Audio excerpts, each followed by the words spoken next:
I spy with my little eye something that starts with the sound or something that starts with the sound s. This game helps children understand that these words are made up of sounds and they're listening for the beginning sound in this case. As the child continues to grow, you can start listening for ending sounds. When I first start playing this game, we don't start with this many objects, but as they get better at it, we add more.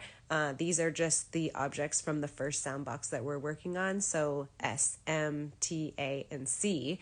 And this is French immersion class. So these objects are beginning sounds in French.